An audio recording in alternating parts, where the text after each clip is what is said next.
কোনটা মুখ আর কোনটা মুখোশ সেটা চেনা বড়ই কঠিন।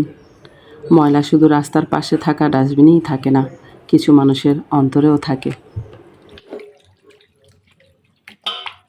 উপকার করলে পিঠে ছাল থাকে না, অর্জুন গাছ সব থেকে বড় প্রমাণ।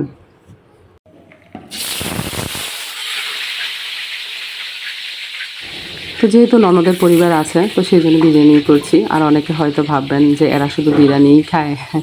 আসলে বাচ্চাদের ডিমান্ড থাকে বিরিয়ানিটা, ওরা পছন্দ করে, তাই ওদের পছন্দ অনুযায়ী আমার রান্না করতে হয়, এটাই আর কি, আর কিছু না। তবে হ্যাঁ, আমার মাথায় একটা জিনিস সবসময় কাজ করে, যে বাচ্চারা যখন বড় হয়ে যাবে তখন ওরা যেন বলতে না পারে যে মা ছোটোবেলায় কিছুই করে খাওয়ায়নি, আমাদের যা পছন্দ সেটা কখনোই গুরুত্ব দেয়নি, বা ছোটোবেলাটা অনেক কষ্টে কেটেছে, কোনো ভালো মন্দ খেতে পারিনি।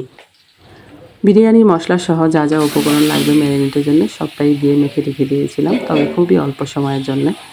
হঠাৎ করেই প্ল্যান হলো যে একটু বিরিয়ানি করি, বাচ্চারা খাবে সবাই মিলে, ননদের বাচ্চারা, আমার বাচ্চারা, আর তাছাড়া একটু থাকলে সকালেও খাওয়া যাবে। আল্লাহু আকবার, আল্লাহু আকবার, লা ইলাহা ইল্লাল্লাহ।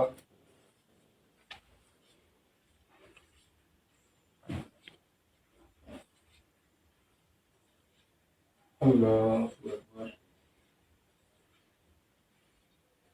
আলহামদুলিল্লাহি রাব্বিল আলামিন, আর রহমানির রহিম, মালিকি ইয়াউমিদ্দিন, ইয়্যাকা না'বুদু ওয়া ইয়্যাকা নাস্তাঈন, ইহদিনাস সিরাতাল মুস্তাকিম, সিরাতাল লাযীনা আন'আমতা আলাইহিম, গায়রিল মাগদুবি আলাইহিম ওয়ালাদ-দাল্লিন।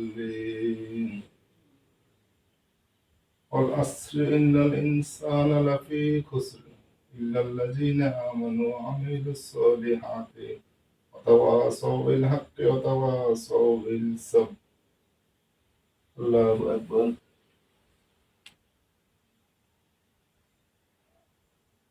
سمع الله لمن حمده. الله أكبر.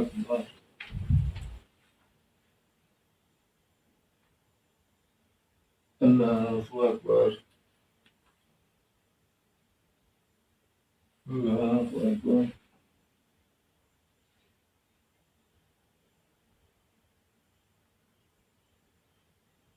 الله أكبر.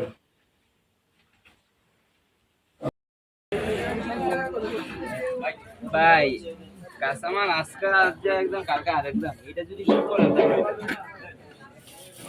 গুড মর্নিং সবাইকে। অনেক সকাল ভোরেই চলে গেলাম হাঁটতে হাঁটতে, হাঁটাও হলো, পাশের বাজার থেকে কিছু বাজারও করে নিয়ে আসলাম, আর সেটা একটু ক্লিপটা আপনাদের জন্য রেখেছি। আসসালামু আলাইকুম মাই ইউটিউব ফ্যামিলি, কেমন আছেন সবাই? আই হোপ সবাই ভালো আছেন। আলহামদুলিল্লাহ, আমরাও সবাই ভালো আছি। মাই ভিলেজ লাইফ আয়েশা চ্যানেলে সবাইকে স্বাগত। দূরে ও কাছে যে যেখান থেকে দেখছেন প্রত্যেককে জানাচ্ছি আন্তরিক শুভেচ্ছা ও অভিনন্দন। নতুন একটি ভিডিও নিয়ে আসলাম আপনাদের মাঝে, আশা রাখছি ভালো লাগবে। আর যদি ভালো লাগে তাহলে চলুন কিছুটা পথ আমার সাথে। অনেক ভোরেই হাঁটতে হাঁটতে চলে গিয়েছিলাম, তাই আর্লিও চলে এসেছি, যেহেতু রিকশায় করে এসেছি তাই। পাকিস্তানের একটি বিরল ঘটনা দেখেছি সেদিন ইউটিউবে, এক ইউটিউবারের থেকে। উনি এটা শেয়ার করেছিলেন, ছবি সহ দেখিয়ে দিয়েছিলেন, আমার গা শিউরে উঠেছে আসলে। ওই ভাইয়াটার আইডিটার নাম এই মুহূর্তে আমার মনে নেই আসলে। ওরা দুইটি ভাই ছিল, ওদের দুইটি ভাইয়েরই প্রিয় খাবার ছিল মানুষের গোস্তের ঝোল। ভাবা যায়, যখনই আমি দেখেছি ভিডিওটা আমার শরীরে কাঁটা দিয়ে গিয়েছে, এবং যে পাতিলে ওরা রান্না করতো সেই পাতিলটার পিকচারও দেখিয়ে দিয়েছিল। সায়রা পারভিন নামের এক মহিলা ছিল, উনি ক্যান্সারের রোগী ছিল। তো উনি যখন হঠাৎ করেই মারা যায়, সবাই মিলে ওনাকে কবর দিয়ে আসে। পরদিন আত্মীয় স্বজন কান্নাকাটি করতে করতে কবরস্থানে যায়। সবসময় তো মুসলমানরা এমন করে, তাই না? পরদিন যায় জিয়ারত করে কবরটা, তো সেভাবে ওরাও গিয়েছিল, যেয়ে দেখে কবরে কোনো লাশ নেই, একদম তুলে ফেলেছে। যদি শিয়ালে খায় বা কিছু একটা হয়ে থাকে, কিছু অংশ তো থাকে, অনেক সময় অনেক লাশ শিয়ালে তুলে ফেলে। তো ওরা ভাবছিল সেইটাই, কিন্তু চতুর্পাশে খোঁজাখুঁজি করার পর দেখে কিছুই নেই। তো ওরা পুলিশের কাছে যায়, যাওয়ার পর বলে যে এমন এমন ঘটনা। তখন থেকে তদন্ত করা শুরু হয়। এবার এলাকার মানুষ সন্দেহজনকভাবে দুই ভাইকে বলল যে এরা ঘরে একা একা থাকে, বা ওরা কারোর সাথে বেশি একটা মিশে না। তো সেভাবে আইসা ওদের ঘর সার্চ করার পরে কিছুই পায়নি। প্রথমে দেখে একটা পাতিলে কিছু গোস্ত আছে ঝোল সহ আর কি, বেশিরভাগ অংশই ঝোল পাতিলে দেখা গিয়েছিল ছবিতে। তো সেই পাতিলটা দেখে পুলিশরা ভালো করে চেক করে দেখে এটা কোনো মুরগির গোস্তও না, কোনো গরুর গোস্তও না, মানে কোনো প্রাণীর গোস্ত সেটা না, এটা মানুষের গোস্ত, সেটা বুঝতে পেরেছে।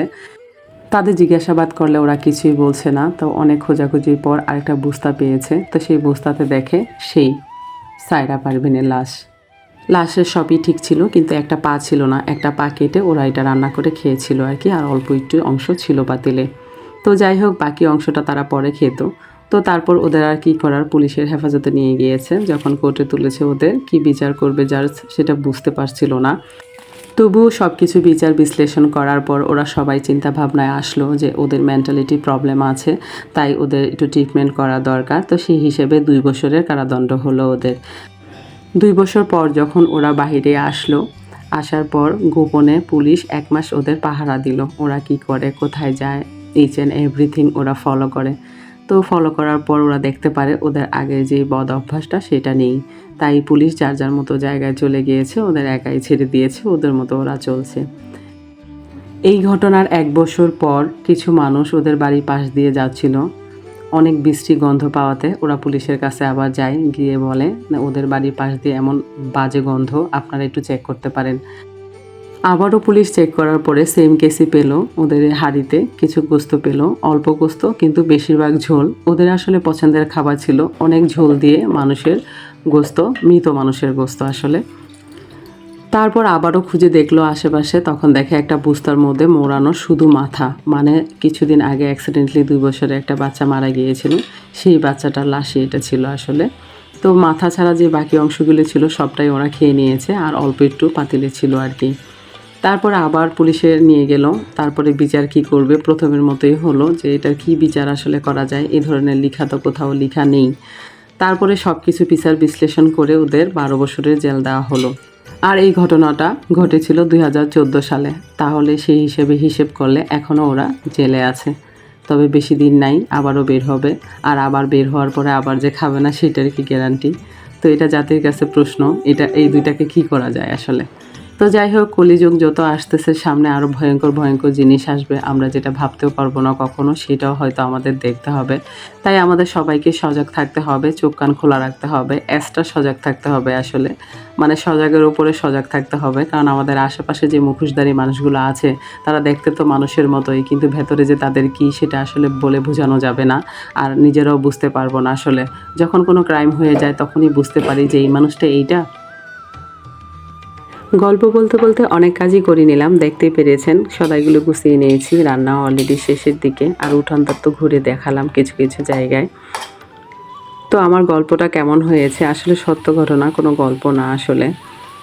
তো এখানে মাখিয়ে দিয়েছি উস্তাটা, মাশাআল্লাহ খেতে অসাধারণ হয়েছে। তো বন্ধুরা, আমার ভিডিও যদি আপনাদের ভালো লেগে থাকে তাহলে অবশ্যই লাইক কমেন্ট শেয়ার করবেন, পাশে থাকা বেল আইকনটি ক্লিক করে দিবেন যেন নেক্সট ভিডিও পোস্ট করার সাথে সাথে নোটিফিকেশনটি পেয়ে যান। ভালো থাকবেন, সুস্থ থাকবেন, নিরাপদে থাকবেন, আর অবশ্যই পজিটিভ থাকবেন। আজকের মতো এখানেই রাখছি, দেখা হবে নতুন কোনো ভিডিওতে। আল্লাহ হাফেজ।